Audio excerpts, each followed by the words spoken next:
नमस्कार मित्रांनो. आज आपण एक अशी कथा ऐकणार आहोत जी भारतीय संस्कृतीच्या सच्च्या मैत्रीचं प्रतीक मानली जाते. ती म्हणजे कृष्ण आणि सुदामाची कथा. संदीपनी ऋषीच्या आश्रमात शिकणारे दोन लहान मुले श्रीकृष्ण आणि सुदामा बालपणी दोघांनी एकत्र वेद अध्ययन केले, एकत्र खेळले, एकत्र भोजन केले. दोघांमध्ये इतकी प्रगाढ मैत्री होती की एकाला दुखलं तर दुसरा तडफडत राहायचा. कधी कृष्ण आपला अलंकार सुदामाला द्यायचा तर कधी सुदामा आपली थाळी कृष्णासमोर सरकवायचा. त्यावेळी दोघे राजपुत्र भिक्षुकी मुलगा असा भेद नव्हता. होता तो फक्त एका सच्च्या आणि नात्याचा बंध. कालांतराने आश्रमातील शिक्षण पूर्ण झाले. कृष्ण द्वारकेचा महाराज बनला आणि गरीब सुदामा आपल्या गावामध्ये पोरबंदरला निघून गेला. कुटुंबासाठी तो रोज राबू लागला, पण नियतीने त्याच्यावर दारिद्र्याची सावली टाकली. घरातच अन्नाचा एकही दाणा उरला नाही. मुलं उपाशी झोपत होती. बायको सुशीला अश्रू ढाळत होती. एका रात्री सुशीला सुदामाला म्हणाली, तुझा लहानपणीचा मित्र सखा कृष्ण आता द्वारकेचा राजा आहे. तू त्याला भेटून मदत माग. आपल्या संसारासाठी एवढं तर कर. पण बिढस्त आणि स्वाभिमानी सुदामाने सुरुवातीला नकार दिला.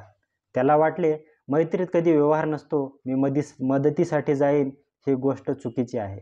पण मुलाच्या चेहऱ्याकडे पाहून त्याचे हृदय पिळवटले आणि शेवटी त्याने कृष्णाकडे निघण्यासाठी निर्णय घेतला. सुदामा थकलेला, अशक्त, फाटके कपडे घालून प्रवासाला निघाला. हातात ओवाळलेल्या चिऱ्यांचं छोटंसं पोटळं कृष्णासाठी भेट म्हणून तो घेऊन जाऊ लागला. पायी चालत चालत तो मैलोमैल चालला. रस्त्यामध्ये गरिबाला पाणीही सहज मिळत नव्हते, पण त्याच्या मनात एकच विचार होता, माझ्या सख्याला भेटायचं आहे. अखेर तो द्वारकेच्या भव्य नगरीत पोचला.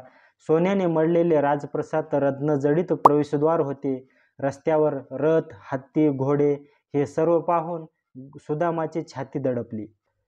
त्याने थरथरत राजमहालाच्या दरवाज्यावर प्रवेश मागितला. तेव्हा प्रहरी सैनिकांनी त्याला अडवले आणि कोण आहेस तू फाटक्या कपड्यामध्ये, इथे काय करतोस, असे कठोर शब्द सैनिकांनी त्याला सुनावले. सुदामा डोळ्यामध्ये अश्रू आणून म्हणाला, मी तुमच्या महाराजांचा लहानपणीचा वर्गमित्र आहे. त्याला भेटण्यासाठी आलो आहे. हा निरोप कृष्णापर्यंत पोहोचला.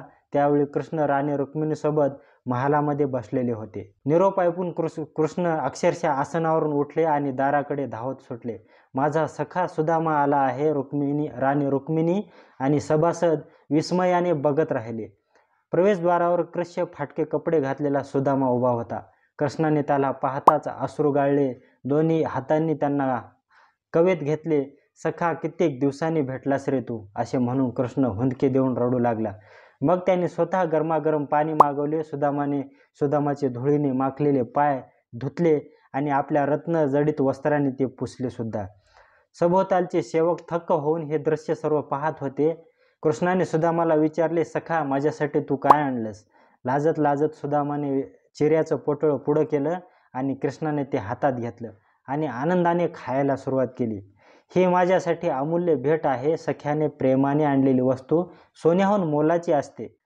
सुदामाने कधीच मदत मागितली नाही, पण कृष्णाला सगळं जाणवत होतं. तो परत जाताना कृष्णाने गुपचूप त्याच्या घरी समृद्धीचा वर्षाव केलेला होता. जेव्हा सुदामा आपल्या झोपडीमध्ये परतला तेव्हा ती झोपडी सोन्याच्या राजवाड्यामध्ये बदललेली होती.